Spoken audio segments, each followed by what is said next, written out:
Tapi main di klub sama di tim nasional berbeda, bos. Semua jenjangnya sudah dijalanin. Begitu sampai ke utama, dia digeser sama naturalisasi. Iya. Maka sebetulnya, saya bukan naturalisasinya yang soroti. Tapi cara pandang kita terhadap pathway sepak bola seseorang. Oke. Iya, Karena timnas seksi. Seksi. Pengepul follower, viewer, gitu kan. AFF aja yang katanya piala Ciki aja susah nih. Nah, itu siapa pandit yang pertama ngomong? Kan udah dia ngomong ya. Sekarang ngilang-ngilang. Piala Ciki. Iya. Fokus kita Asal populer aja ngomong kayak begitu kan. Kosong itu ilmu bolanya. Sampai di doxing, Bung. Doxing berarti data-data Bung. Iya, data pribadi, alamat, nomor handphone. Semua. Bahkan anak saya diserang. Waduh. Baik oleh yang organik maupun yang tidak organik. Emang nggak pernah ngecek omongan dia? Waktu habis lawan Jepang coba cek.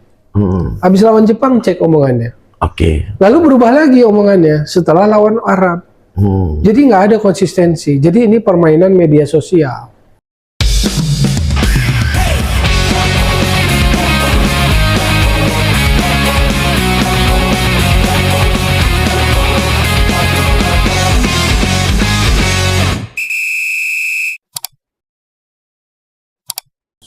Oke. Itulah yang waktu itu dalam talk show sebuah televisi, saya berhadapan waktu itu dengan orang PSSI, namanya Hasani Abdul Ghani, yang tentang Hernando. Karena dia orang PSSI, saya sebetulnya POV saya bicara tentang pathway-nya seorang pemain jadi timnas. Maka saya kalimatnya tega. Lalu netizen memperolok-olok saya soal tega. Nggak ngerti, nggak sampai pemikiran football saya. Dia bilang bersaing kan. Iya. Ini bukan soal persaingan. Memang. Begitu Emil Euder dan Martin Paes masuk, Anda otomatis tersingkir, silakan.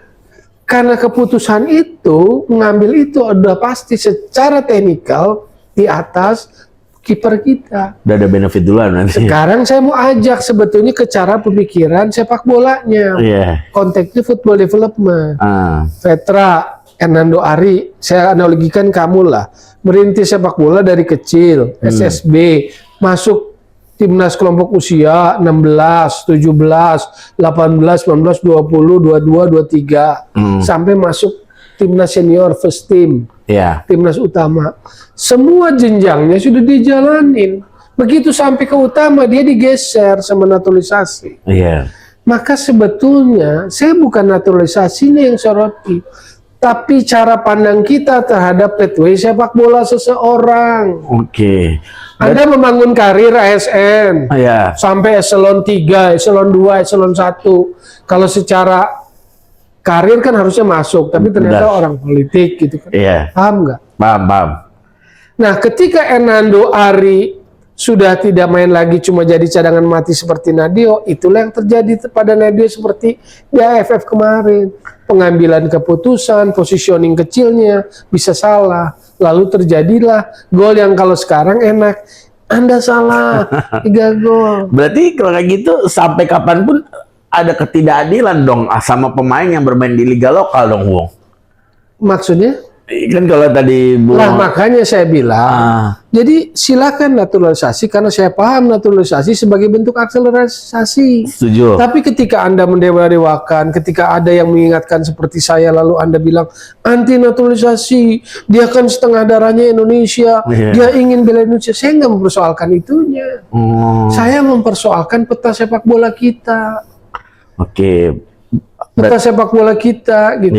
Anda boleh bilang adil tidak adil. Saya waktu itu menyatakan dengan kalimat tega. Tapi dengan tega aja marah. Karena apa ya, otak sepak bolanya nggak sampai. Nah kayak gini nih yang terjadi. Berarti kalau kayak gitu ada. Kalau Anda pemain inti, tiba-tiba di drop dalam waktu lama, udah pasti kemampuan Anda turun. Pasti skill akan turun. Udah pasti. Nah, berarti kalau kayak gitu Liga Satunya kita dong yang harus diubah. Bagaimana kita harus bisa bersaing dengan? Itulah penilaian yang harus komprehensif. Kita dorong Jung Hammond lihat. Tapi regulasi Liga 1 klub boleh 11 pemain asing kan? Nah, itu yang sangat 7 di Itu jadi pemain starting. 2 di bench. Babak kedua yang 2 di bench boleh main dong. Boleh. 9 dong. 9. Plus pemain naturalisasi. Contoh Persib. Iya. Dengan contoh Persib begitu, banyak juga orang yang melesetin. Sekarang saya tanya, kesempatan pemain lokal seperti Beckham-nya berkurang nggak? Berkurang pastinya. Gitu kan. Apalagi U23 sekarang juga tidak ada kewajiban lagi untuk memainkan. Kalau itu regulasi sih oke buat saya. Oh, oke. Jadi gini, kita nggak usah memproteksi pemain yang sudah 23. Oh. Di tim utama profesional ukurannya kualitas. Mau Anda 17, mau Anda 18, mau Anda 19, mau Anda 20, mau Anda 21, kalau Anda kualitas dan pelatih menganggap Anda punya kemampuan untuk masuk, ya masuk. Nggak usah diproteksi itu. Oh, nggak usah malah ya? Nggak usah, jadi itu nggck penting. Nggak ada pun nggak apa-apa. Cuma kalau sepak bola kita mau memproteksi itu untuk kepentingan timnas, nggak apa-apa regulasi itu dikeluarin. Tapi kalau 23 menurut saya terlambat.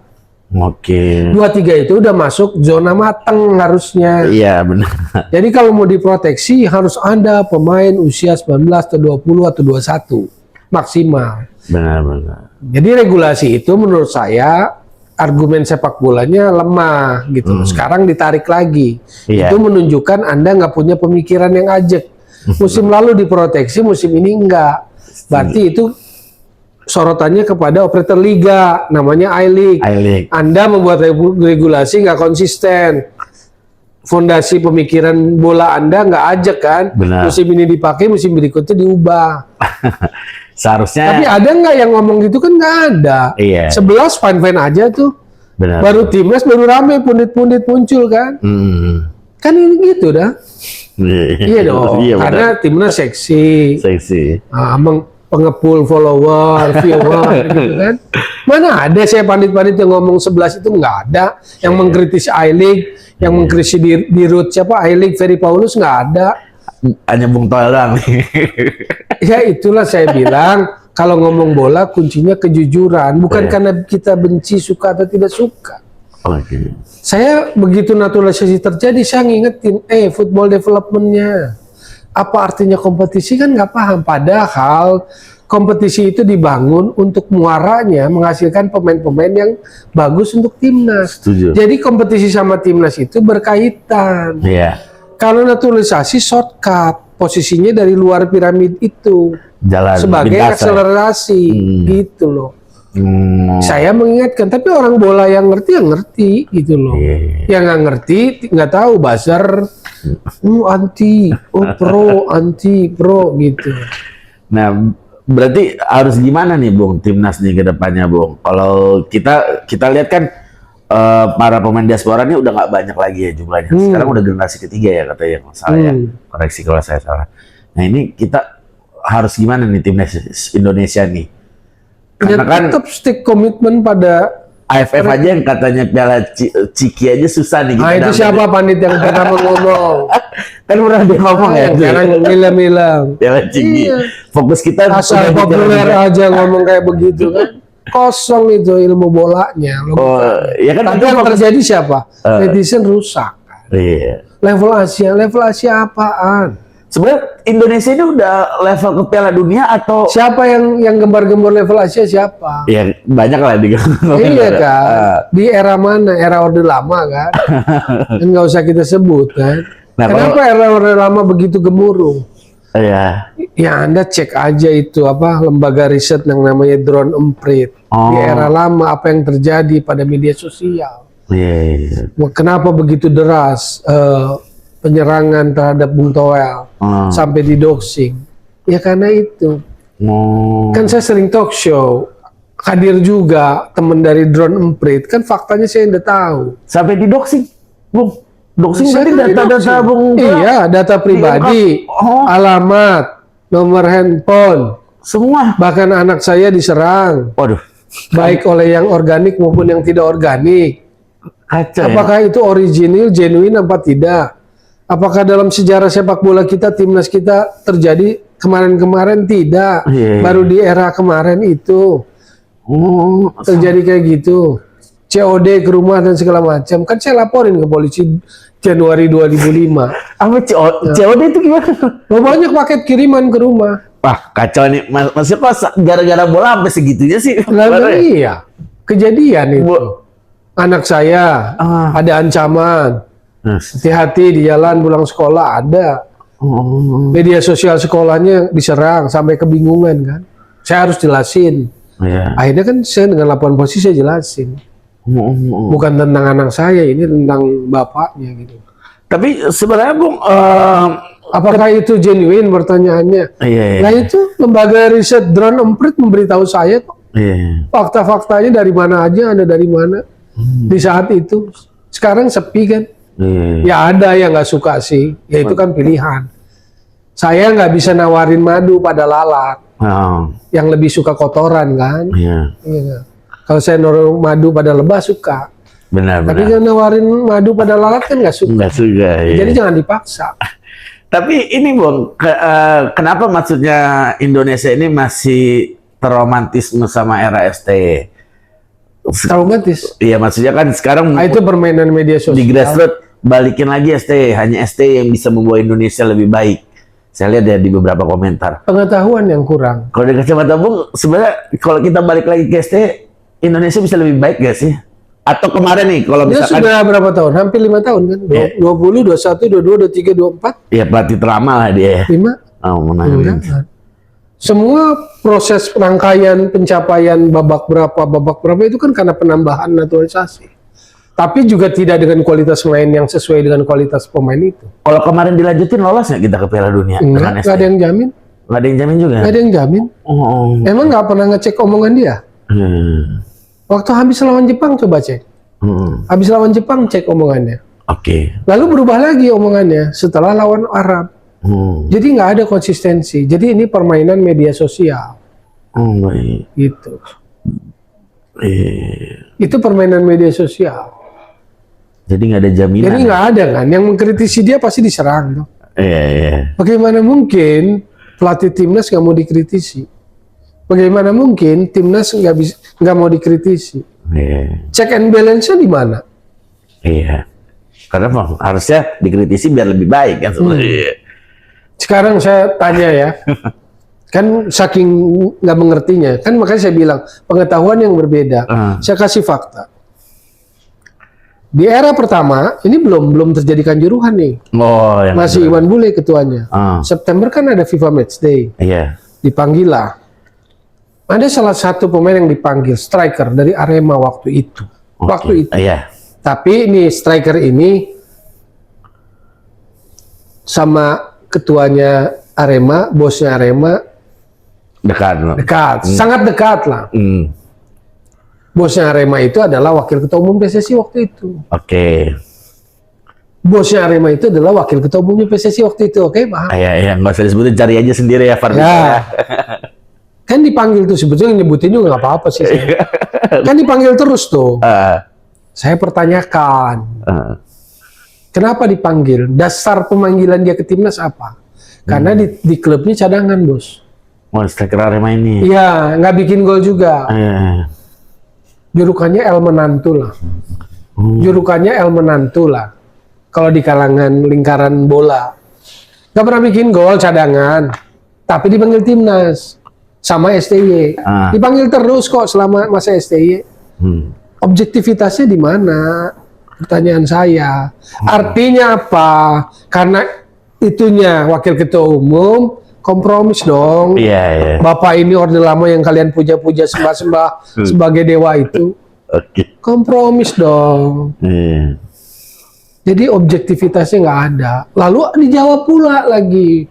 Karena dia selalu ikut TC, dia mengerti. Dia mengerti apa? Maunya taktikal segala macamnya. Ya alasannya kan. Kita tunggu. Habis itu kejadiannya Kanjuruhan Oktober. Habis itu terjadi pergantian kepengurusan di PSSI.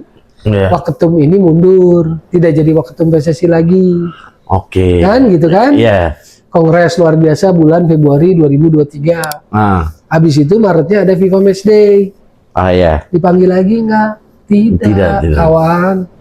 Sudah tidak dipanggil lagi. Yang katanya dia mengerti cara main strategi. Jadi masa bodoh di klub kagak bikin gol. Masa bodoh jadi cadangan di klub gak bikin gol. Kalau buat kalian telan silahkan. Saya nggak mau nelen yang seperti itu. Saya maunya yang argumen bolanya masuk akal sehat saya. Nah kalau pemain ini hebat secara sepak bola, seperti penjelasannya di bulan September, ya dipanggil terus lah. Logikanya. Tapi pemain itu main inti nggak atau hanya dipanggil doang? Main cadangan. Oh, main cadangan. Suka main gitu. Nah, tapi sampai sekarang masih ada nggak yang seperti itu, Bu? Kalau di era JH ini? Buat saya adalah dia harus lebih clear, dia lebih objektif melihat kualitas pemain, tidak mendikotomi antara naturalisasi diaspora dengan lokal. Pilih aja yang terbaik, gitu loh. Jadi itu tadi kalimat saya, gagal memaksimalkan squad, harus menilai lebih clear, objektif. John Herman tidak terbebani itu naturalisasi, itu diaspora, itu lokal, nggak, pilih aja yang terbaik, pasang yang terbaik sesuai skema yang dia mau mainkan. Nah, pemahamannya atau pemaklumannya dari saya. Karena saya selalu punya prinsip, ingat kan? Tahun pertama saya enggak, tahun kedua enggak, tahun memasuki tahun ketiga baru. Karena saya nggak ngelihat progres, lebih kebanyakan dramanya. Nah kalau yang ini kan baru berapa bulan, bos, 6 bulan. Jadi saya ngerasa dia belum maksimal, dia belum bisa melihat secara jernih. Itu antara kelompok-kelompok itu yang kebanyakan netizen merasa dengan posisi itu pasti dia luar biasa, semua profesor. Gitu. Nah itunya yang harus dibenerin, enggak kok. Oh berarti sepak bola tidak hanya ininya, tapi ya penontonnya juga harus berubah lah pandangannya. Iya. Setuju, Pak. Yang lebih cerdas maksud saya. Lebih cerdas, ya. Jangan plek ketiplek gitu loh, profesor. Nggak tahu, buat saya yang belajar bola dari dulu atau seneng lah. Buat saya profesor tuh Arsene Wenger. Ya sekarang Guardiola dianggap profesor boleh dengan pencapaiannya. Kalau pemain Kevin De Bruyne dengan passing yang bisa begitu profesor. Xavi Hernandez, Andrea Pirlo, maestro ya boleh lah dianggap profesor, bos. Tapi kalau sekelas Tom Haye lalu profesor, menurut saya jadi keberatan nama itu. Seolah-olah semua benar sama dia. Nggak ada yang salah jadi ya. Iya seolah-olah kan begitu. Padahal nggak gitu pemain bola. Kalau dia seperti profesor yang pada umumnya profesor, ya dia ada di level atas Eropa dong. Ini kan enggak. Maka nggak usah berdebat soal ada di Liga 1 penurunan atau enggak. Itu pilihan dirinya. Sepak bola itu kemana based on kualitas kamu. Kalau saya masih punya kualitas untuk bersaing di 5 liga top Eropa, ya saya tetap akan ada di sana. Karena saya masuk radar mereka terus. Tapi ketika sudah enggak, ya itu pilihan. Anda mau kemana abis ini? Kalau sudah tidak masuk di level itu, ke secondnya, ke Asia, ke Amerika. Itu pilihan mereka lagi. Asianya mana? Jepang dulu, apa Timur Tengah? Itu kan pilihan udah. Jadi nggak perlu menjudge kompetisinya seolah-olah kompetisi ini tempat ini lalu kemudian karena itu. Lah kualitas orang lah menentukan. Pemain bagus ya tetap bagus dimanapun. Berarti kualitas pemain itu mau di liga apapun tetap ini ya. Sama aja kayak Cristiano Ronaldo. Justru dengan di liga ini sebetulnya secara endurance dia lebih terjaga karena mainnya continue. Benar. Dibandingkan sana ya. Itu loh. Waduh. Jadi semangatnya jangan ingin menghakimi menjelekan ini lalu ini dewa naturalisasi nggak boleh ke sini karena kalau ke sini Anda nggak jadi dewa lagi, Anda jadi wayang kulit, itu jadi badut itu keledai yang terlalu banyak disorot lalu merasa dirinya singa. Terjemahkan aja tuh. Waduh ini banyak clickbaitnya kan kamu kan? Benar-benar banyak clickbaitnya dan kita banyak fakta menarik nih dari Bung Toel. Sebenarnya kalau kita jangan melihatannya dari satu sisi juga, banyak sisi lah yang harus kita lihat. Ya pelajari aja bolanya, gitu pengetahuannya. Jangan pada posisi subjektivitas suka nggak suka. Benar. Ya nggak tahu kalau saya udah lewat masa suka nggak suka udah lewat kali ya. Dan kalau berbeda ya juga jangan sampai menyerang lah. kan perbedaan itu indah. Nah, itu yang nggak fair di situ. Dalam sejarah saya berkecimpung di sepak bola, sebagai apapun jurnalis, pengamat, sebagai pernah ada di dalam praktisi dan sekarang baru periode kemarin tuh. Benar-benar. Sepak bola terjadi pembelahan. Gitu kan. Benar-benar hebat. Iya, penyerangan sampai individu, sampai anak gitu. Cemen kan. Kan banyak itu apa pasukannya. Kok repot sama yang seorang? Ayo. Dan seorang ini. Kamu termasuk yang banyak itu kan? Dapat berapa tuh? Kita sebenarnya hanya pencinta sepak bola ya, Bu. Mantap. Tapi nggak bikin mundur ya untuk mencintai sepak bola Indonesia ya? Ya enggak lah, cinta sepak bola mah urusan pribadi. Udah kadung. Kirain gara-gara itu mundur takut salah strategi. Enggak, sepak bola kan dicintai. Sepak bola Indonesia juga. Benar terus. Sepak bola kita harus. Dulu kan nggak pada masuk ke sepak bola Indonesia karena kan senangnya champion apa segala macam. Cuma saya sendiri yang langsung jadi praktisi, mengenal secara komprehensif lah sepak bola itu apa, secara organisasi, secara hukumnya, secara apa saya kan masukin. Benar. Gitu kan. Lalu kemudian ya saya merasa sebagus-bagusnya negeri orang ngomentarin champion, ngomentarin Piala Dunia, ngomentarin Euro, kita harus angkat sepak bola negeri sendiri. Benar, setuju. Kalau bukan kita siapa lagi yang iya. Nggak nanya yang sanksi itu nggak ditanya. Sanksi apa? Yang sanksi dari Federasi Korea nggak ditanya.